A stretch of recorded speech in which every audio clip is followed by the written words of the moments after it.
오늘을 고난주일이라고도 말하고 종려주일이라고도 부릅니다. 그 이유는 예수님께서 십자가를 지시기 위해 나귀 새끼를 타고 예루살렘에 입성하실 때 수많은 예루살렘의 백성들이 손에 종려가지 나무를 꺾어 들고 호산나 호산나 하면서 예수님을 환영한 데서 종려가지를 흔들었다. 그래서 종려주일이라고 부릅니다.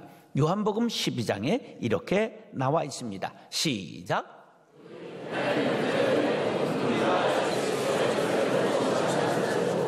종려가지를 가지고 맞으러 나가 외치되 호산나 찬송하리로다.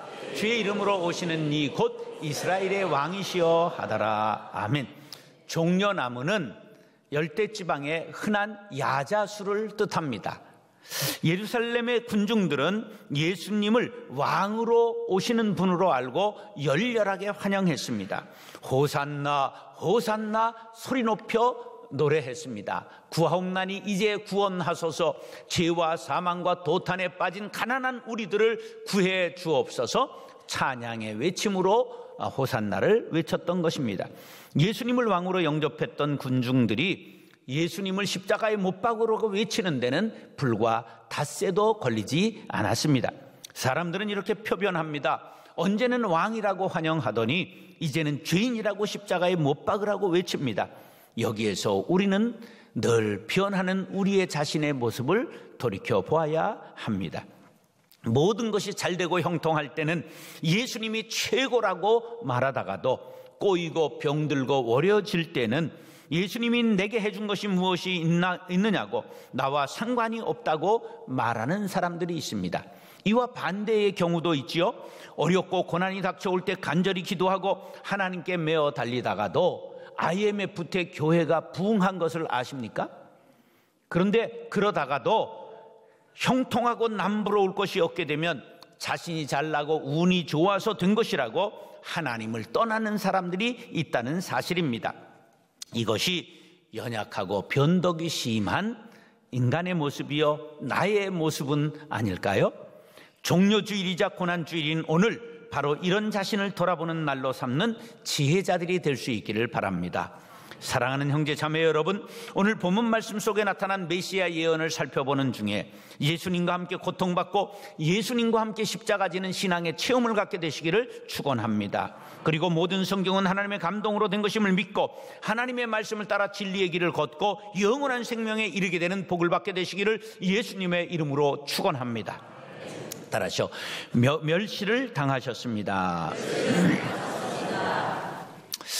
고려가 건국되고 250년쯤 지나니까 태평성대가 계속되니까 문관들이 이렇게 막 전부 권력을 잡게 되고 무관들을 무시하기 시작했습니다. 얼마만큼 무시했느냐 하면 묵과 시험을 폐지했습니다. 그리고 무신들은 3품 이상을 올라가지 못하도록 제한했습니다. 그리고 이 군의 지휘권도 무신이 하는 것이 아니라 문관들이 이것을 맡도록 만들었습니다. 그러니까 무신들을 천대하기 시작했습니다. 그러던 1170년 8월 달에 의종 임금이 보현원이라고 하는 절에 행차하면서 무신들을 시정을 거느리고 가다가 야 여기 뜰이 넓고 좋으니까 한번 무술대회를 열어봐라. 그래가지고 무신들의 수박경기를 했습니다. 태권도의 원조인 수박경기를 벌였는데 그때 대장군 이소웅이 제일 장군 중에 높은 장군, 이제 늙은 이소웅이라는 장군 나와라. 그리고 젊은 장군하고 붙여서 수박경기를 했는데 나이를 이길 장사가 없잖아요. 그래가지고 이소웅이 패하게 되고 도망을 가니까 한뢰라고 하는 문신이 임금의 총애를 받고 있었는데 아이고 늙어가지고 꼴이 뭐냐 그리고 귀샤대기를 때렸어요. 그런데 그만 계단에서 떨어져 버렸어요.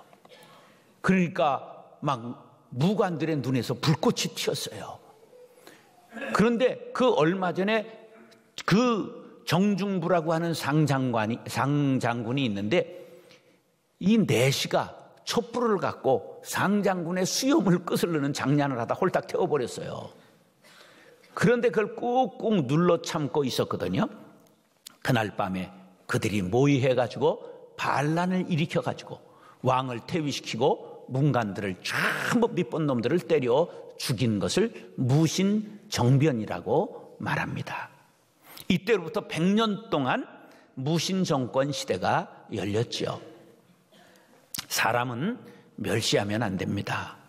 사람들은 멸시천대 받으면 도저히 참지 못하고 기회가 되면 반란을 일으키지요. 그런데 우리 예수님은 온갖 멸시천대를 다 받으시면서 털 깎는 자 앞에 잠잠한 어린 양과 같이 전혀 입을 열지 않으셨지요. 그렇게 예수님이 멸시당할 것을 오늘 다윗은 이렇게 예언하고 있습니다. 6절로 8절 시작. 벌레여 사람이 아니라 사람의 비방거리요 백성의 조롱거리니이다. 나를 보는 자는 다 나를 비웃으며 입술을 삐죽거리고 머리를 흔들며 말하되 그가 여호와께 의탁하니 구원하실걸 그를 기뻐하시니 건지실걸 하나이다. 벌레가 무엇을 뜻합니까? 아주 하찮은 것을 표현한 것이지요. 예수님께서 사람들에게 극단적인 모욕과 멸시를 받는 등 인간 이하의 취급을 받으실 것을 예언하고 있습니다. 사람들이 입을 비죽이며 비방하고 조롱했습니다. 십자가에 달리신 예수님에겐 어디 너희 하나님이 구원하시는가 보자 뛰어내려 보라고 조롱했습니다. 이에 대한 예언이 이사야 53장 3절에 이렇게 되어 있지요. 시작. 그는 멸시를 받아 사람들에게 버림을 받았으며 견고했으며 질고를 아는 자라 마치 사람들이 그에게 얼굴을 가리는 것 같이 멸시를 당하였고 우리도 그를 귀히 여기지 아니하였도다. 오늘 본문과 이사야 예언이 십자가를 치신 그날 그대로 이루어진 것을 마태복음은 이렇게 생생하게 전합니다.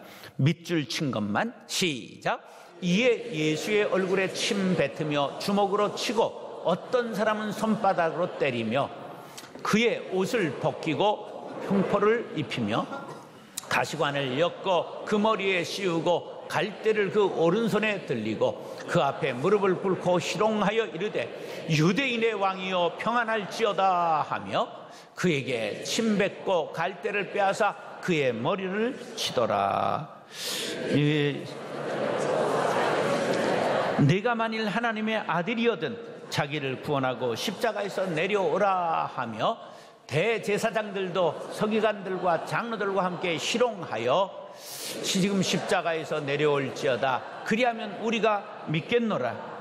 함께 십자가에 못 박힌 강도들도 이와 같이 욕하더라. 예수님을 조롱하고 멸시한 사람들은 여러 부류의 모든 사람들이었습니다. 예수님이 유대인의 왕이라 자칭하며 군중을 선동하여 반란을 꾀하는 불순한 자라 고발했던 대제사장들과 서기관들과 장로들이 그랬습니다. 빌라도 총독의 사형 선고를 집행하는 로마 군병들이 조롱했습니다. 또 십자가에 함께 못 박힌 양평 강도가 조롱했습니다. 그리고 수많은 무리가 좋은 구경거리 만났다고 골고다 언덕을 따라오면서 예수님을 조롱했던 것입니다. 지렁이도 밟으면 굼투라는 법인데 예수님은 그들의 멸시와 조롱을 묵묵히 다 받으신 것입니다. 미국에 끌려왔던 흑인 노예들, 아프리카 노예들이 불렀던 아주 기가 막힌 찬송이 있죠. 거기 너 있었는가 그때에 주님 그 십자가에 달릴 때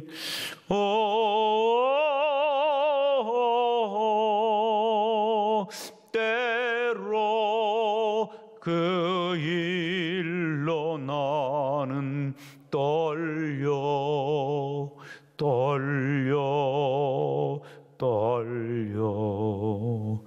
거기 너 있었는가 그때에.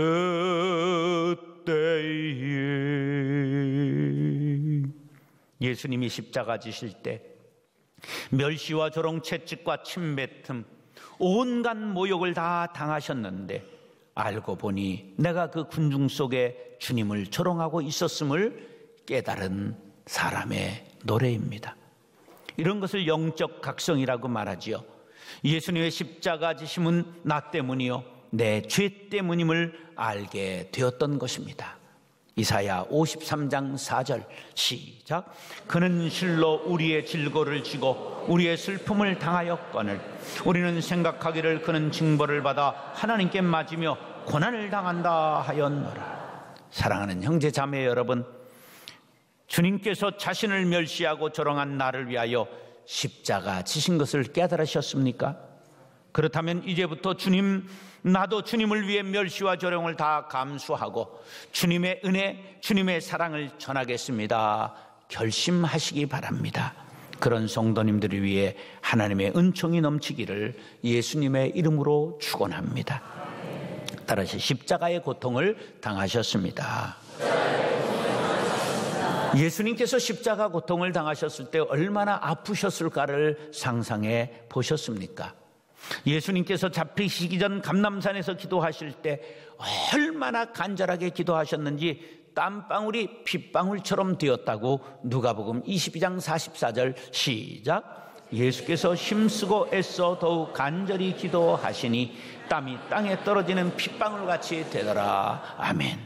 땀에서 피가 나오는 것을 의학적으로 혈한증이라 그렇게 말합니다. 사람이 엄청난 스트레스를 받으면 땀샘에서 모세혈관을 파괴하는 화학성분이 나와 그렇게 되면 소량의 피가 땀샘에 들어가 땀과 같이 피가 흐르게 된다. 그것을 혈안증이라고 말합니다. 예수님께서 십자가에 달리시기 전에 채찍질을 당하셨습니다. 마가복음 15장 15절 시작. 빌라도가 무리에게 만족을 주고자 하여 바라바는 놓아주고 예수는 채찍질하고 십자가에 못 박히게 넘겨주니라.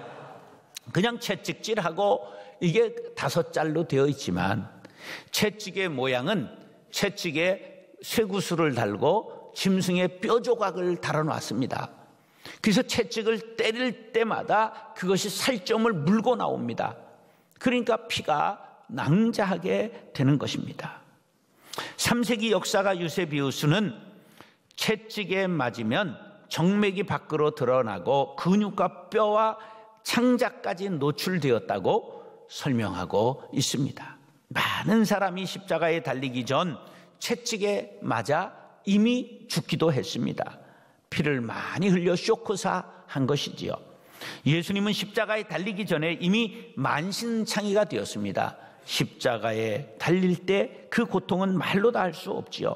당시 손과 발에 박든 못이 발견되었는데 길이가 18cm 그리고 대단히 두꺼운 못입니다. 당시의 못에 재현한 그림이지요. 못을 박을 때 고통은 뼈가 부서지는 통증입니다. 십자가에 달린 후에 몸이 점점 처지기 때문에 호흡곤란이 옵니다.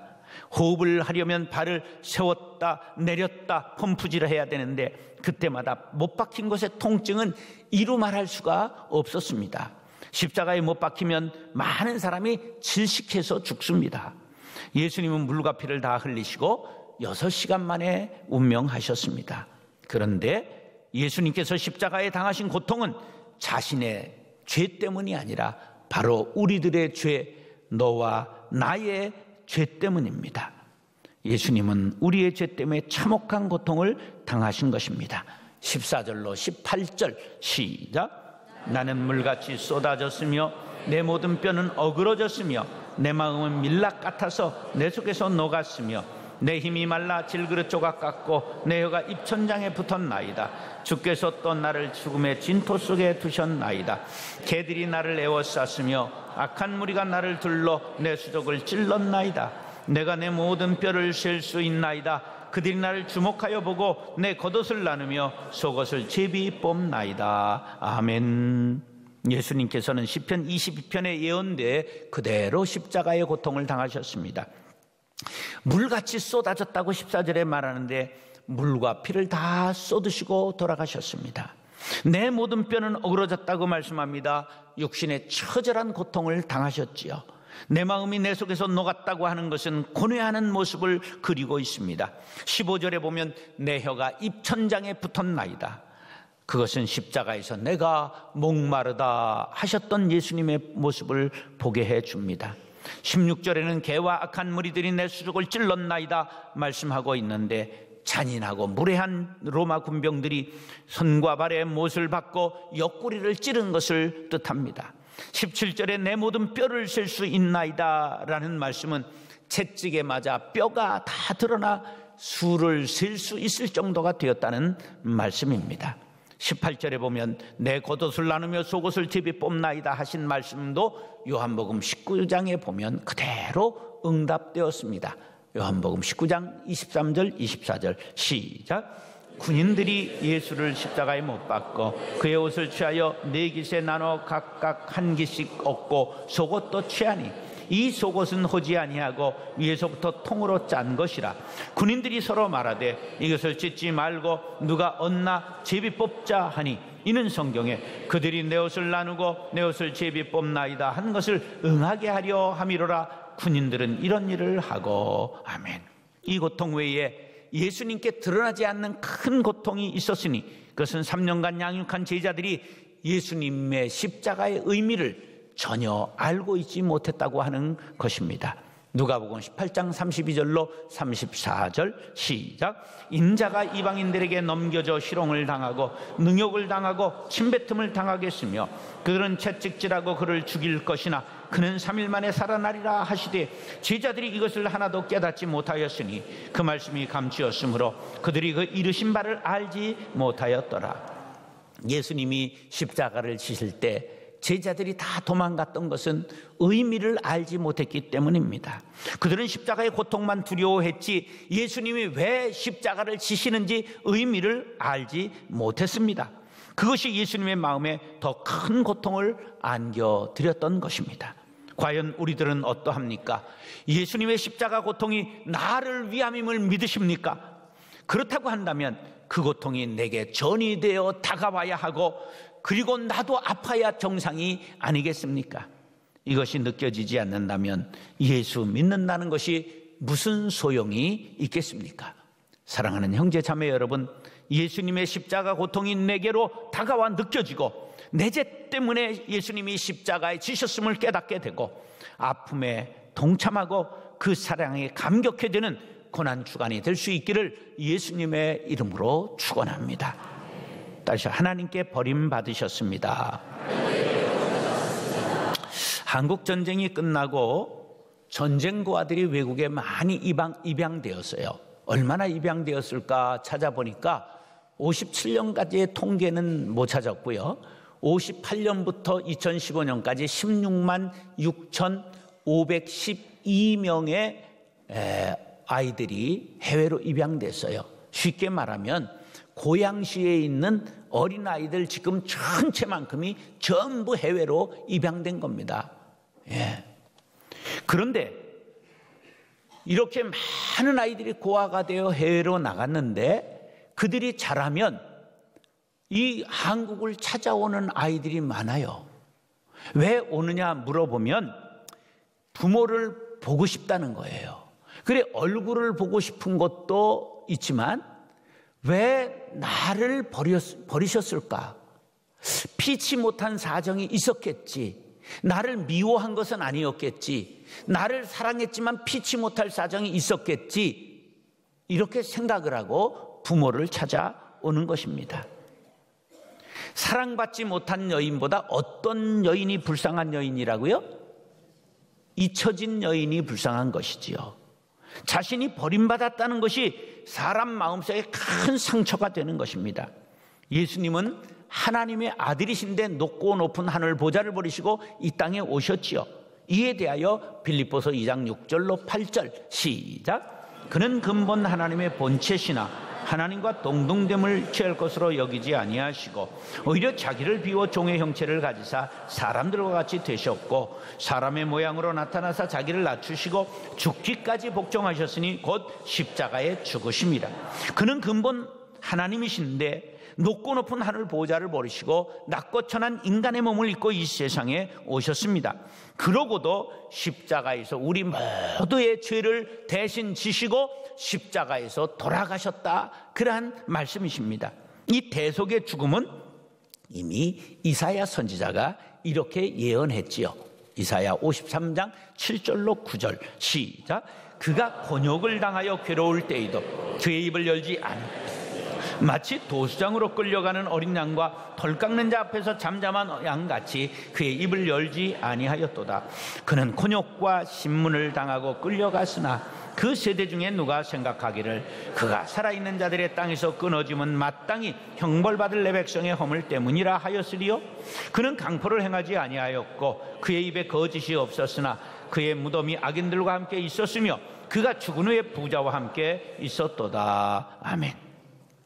이사야 선지자는 죄 없으신 예수님께서 우리의 죄를 짊어지시고 우리 대신 죽임을 당하시고 지옥에 떨어지실 것을 예언하기를 그는 강포를 행치 아니하였고 그 입에 괴사가 없었으나 그 무덤이 악인과 함께 되었으며 그 묘실이 부자와 함께 되었다고 예언하고 있습니다. 오늘 본문에 예수님께서 십자가를 지시고 하나님께 버림받게 될 것을 1절, 2절은 이렇게 말씀했지요. 시작. 내 하나님이여, 내 하나님이여, 어찌 나를 버리셨나이까? 어찌 나를 멀리하여 돕지 아니하시오며 내 신음소리를 듣지 아니하시나이까? 내 하나님이여, 내가 낮에도 부르짖고 밤에도 잠잠하지 아니하오나 응답하지 아니하시나이다. 아멘. 이 예언대로 하나님께서 예수님을 버리셨어요. 왜 버리셨을까요?